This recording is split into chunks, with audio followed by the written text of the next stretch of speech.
à tous, j'espère que vous allez bien. On se retrouve aujourd'hui pour réaliser une magnifique écharpe au crochet. Le modèle que je vous propose aujourd'hui est vraiment super facile et rapide à confectionner. Dans ce tutoriel, je vais vous donner toutes les billes et astuces pour confectionner une petite écharpe aux dimensions de votre choix. Vous pouvez retrouver la liste du matériel ainsi que toutes les informations utiles directement en description de cette vidéo. La fiche de réalisation est disponible directement dans le petit i en haut à droite ou sur mon site internet www.lecrochetdeplume.com. Le multiple que je vous propose est un multiple de 7 plus 2 plus 1. Pour réaliser mon écharpe qui mesure 28,5 cm de largeur sur 188 cm de longueur, j'ai effectué une maille chaînette de 45 mailles en l'air. Pour l'exemple que je vous propose, je vais réaliser seulement 17 mailles en l'air. J'ai donc un multiple de 7. 7 plus 7, 14, plus 2 plus 1 égale 17. Donc, je viens réaliser pour mon exemple 17 mailles en l'air. Et vous, si vous souhaitez faire les mêmes mesures que moi, vous allez réaliser 45 mailles en l'air. Donc, on fait un nœud coulant, puis je viens faire pour ma part mes 17 mailles en l'air. 2, 3, 4, 5, 6, 7, 8, 9, 10, 11, 12, 13, 14, 15, 16 et 17. Un jeté, on saute la première maille, on pique dans la deuxième maille à partir du crochet et au niveau de la boucle à l'arrière, comme ceci. On ne pique ni dans le brin avant ni dans le brin arrière, mais vraiment dans la boucle derrière. Et on vient réaliser une première demi-bride. Si vous débutez le crochet, je vous recommande vivement l'utilisation de petits marqueurs pour venir marquer à chaque fois la première maille de chaque nouveau rang. Donc, et pour ma part, je viens faire donc une demi-bride dans chaque maille de ma chaînette initiale, soit un total de 16 demi-brides.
Donc, j'ai réalisé un total de 16 demi-brides.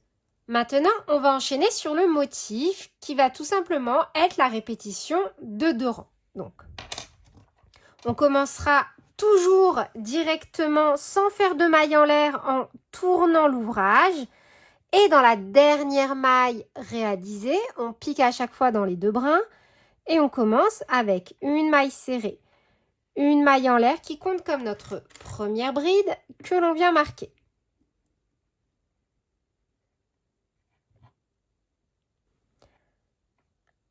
Un jeté dans la maille suivante, une bride. Un jeté, on saute 2 mailles, une, 2, on pique dans la troisième et dans cette même maille, on vient faire 5 brides. 1, 2, 3, 4,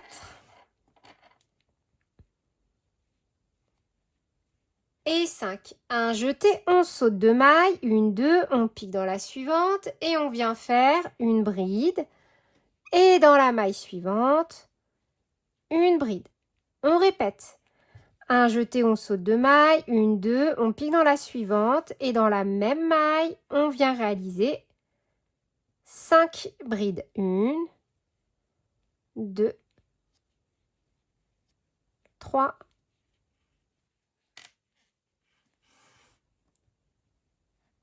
4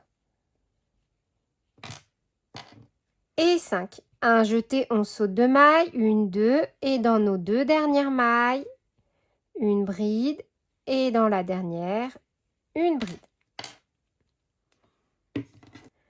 Donc, on a commencé ce rang avec 2 brides et on l'a terminé avec 2 brides. À partir de maintenant, on va toujours répéter les 2 rangs suivants, à savoir le rang numéro 3 et le rang numéro 4. On les répétera autant de fois que nécessaire jusqu'à obtenir les dimensions que l'on veut. Directement, on tourne. Et cette fois-ci, dans la première maille, on vient faire 3 brides dans la même maille. Donc, on commence directement dans la dernière maille que l'on a réalisée du rang précédent. Une maille serrée, une maille en l'air qui compte comme notre première bride que l'on vient marquer. Un jeté au même endroit, on refait 2 brides supplémentaires, soit 3 brides dans la même maille. Un jeté. Puis, on va venir donc travailler au niveau de notre groupe de 5 brides du rang précédent. On va se positionner entre la deuxième et la troisième bride. Donc là, on a une bride, 2 brides et là, on a la troisième bride. Nous, on va piquer directement entre la deuxième et la troisième. On glisse le crochet et on vient faire une bride. Un jeté, cette fois-ci entre la troisième et la quatrième bride de notre motif du rang précédent. Idem, on glisse le crochet entre les 2 brides et on vient faire de nouveau une bride. Un jeté entre les 2 brides du rang précédent. Ici, on vient faire 5 brides dans le même emplacement. 1, 2, 3, 4 et 5. Et on va tout simplement répéter la même chose, donc jusqu'à arriver au niveau de notre dernière maille.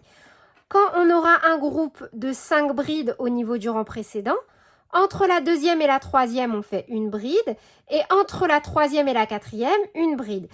Et entre les 2 brides du rang précédent, on fait également un motif de 5 brides dans le même emplacement. Donc là, un jeté. Et vous voyez, on n'espace jamais avec des mailles en l'air. Donc là, on saute 1, 2 brides. On vient donc entre la deuxième et la troisième. Une bride. De nouveau, entre la troisième et la quatrième. Une bride. Un jeté. Cette fois-ci, on va venir donc travailler directement dans la dernière bride quand on arrive au niveau de la dernière maille. Et on termine avec 3 brides. 1, 2, 3 brides dans la même maille. Voilà pour le rang numéro 3 que l'on répétera. Donc pour le rang numéro 4, on tourne. Et on reprend exactement de la même façon. Directement dans la première maille qui se présente à nous. Une maille serrée, une maille en l'air qui compte comme notre première bride. Et on vient remettre notre petit marqueur. Dans la maille suivante, une bride. Un jeté. Et on répète. Donc, on a une bride, 2 brides, comme ceci, entre un motif de 5 brides. Entre nos 2 brides consécutives du rang précédent, on vient refaire 5 brides dans le même emplacement. 2, 3, 4 et 5. De nouveau, quand on arrive à un motif de 5 brides dans la même maille ou une coquille, on vient faire. Donc, on saute 1, 2 mailles, 2 brides. Entre la deuxième et la troisième, une bride. Entre la troisième et la quatrième, une bride. De nouveau, on passe au niveau de nos 2 brides consécutives du rang précédent. Entre les deux, on vient refaire 5 brides. 1, 2, 3, 4 et 5. Un jeté. Et au niveau, vous voyez, de notre dernier petit groupe de 3 brides de notre rang, on saute la première bride du groupe, on pique dans la deuxième et on termine avec 2 brides. 1 et 2. Et c'est pour ça que ça peut être important de laisser à chaque fois le petit marqueur, parce qu'en fait, on sait qu'on va travailler à chaque fois nos 2 dernières brides sur ce rang-là. Une bride, donc forcément là où on a le marqueur, et également au niveau de la maille juste avant. Donc voilà pour notre rang numéro 4. Maintenant, c'est super facile. On a juste à répéter à chaque fois le rang numéro 3 et le rang numéro 4 autant de fois que nécessaire, donc pour obtenir les dimensions que l'on souhaite. Si vous le souhaitez, vous pouvez revenir en arrière dans la vidéo donc pour répéter encore vos rangs numéro 3 et 4 jusqu'à avoir le coup de main. Et on se retrouve juste après pour venir réaliser une dernière petite bordure en demi-bride finale pour harmoniser notre ouvrage. Une fois qu'on a la longueur souhaitée, il faut impérativement s'arrêter sur un rang pair, donc comme pour le rang numéro 4, pour pouvoir réaliser une petite bordure en demi-bride. Car c'est seulement sur les rangs pairs que l'on va retomber sur le bon nombre de demi-brides. Par exemple, vous, pour réaliser la même écharpe que moi, vous devez, à l'issue de ce rang, de ce dernier rang pair, obtenir un nombre de 44 mailles pour réaliser à l'issue 44 demi-brides. Pour ma part, sur ce rang, je termine avec un nombre total de 16 mailles pour refaire mes 16 demi-brides du départ. Cette fois-ci, on fait une maille en l'air, on tourne. Un jeté, on saute la maille en l'air et on vient tout simplement faire une demi-bride dans chaque maille du rang précédent.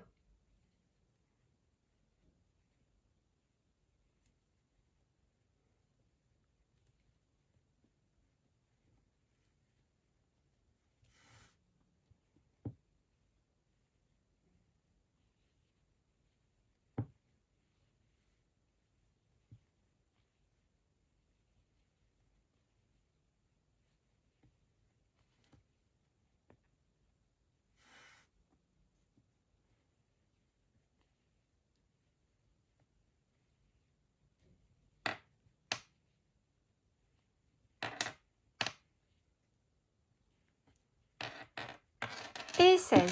Donc, il faut simplement s'assurer que le premier rang et le dernier rang ont bien le même nombre de demi-brides. Une maille en l'air et on coupe.